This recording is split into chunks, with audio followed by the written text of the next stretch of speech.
Welcome to episode 1 of GOO TV. I'm your host, Yuri Hauswald, and today I'm joined by Pam Kennedy, prolific runner, a connoisseur of dark beer, and a Libra.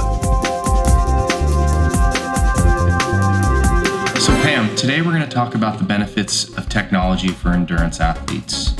We've both seen an explosion of tech gadgets, digital platforms. I'm wondering if you can share with us how it's helped with your training and your fitness.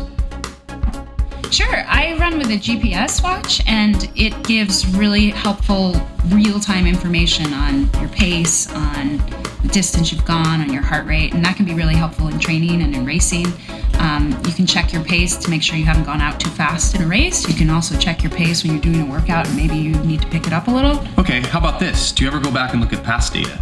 For sure.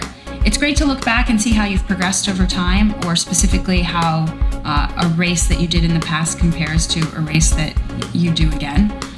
Speaking of data, do you use Strava? I do. One really cool thing about Strava is it takes sports like running and cycling that can be highly individual sports, and it fosters a community.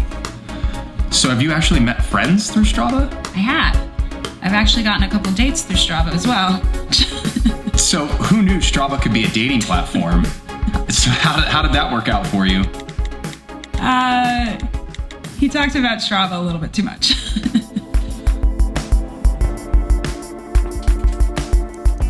What about other data? I'm a cyclist, and this year I started working with a coach with the goal of doing well at the Dirty Kansas 200. Using Garmin Vector pedals, I was able to accurately gauge my wattage, stay in the power zones he wanted me to train in, and make the most of my time on the bike. It's also nice to be able to track your mileage and your elevation gain. So I'm wondering if that's something that's important to runners too. I think it depends. It can be really fun to see how much elevation gain you've acquired over a given week. Last year, for example, I went to Phoenix and my weekly elevation gain was 75 feet. And the next week I came back to the Bay Area and it was 6,000 feet. So things like that can be interesting to look at, but I don't know that I use it in quite the same detailed way as a cyclist might. So it seems that no matter what sport you do, technology makes us better athletes. It's so true. Technology provides us so much data to work with, but it's how we use that data that gives us the benefits. Well, thanks again, Pam, for chatting with us. And thank you for joining us for GOO TV. We'll see you next time.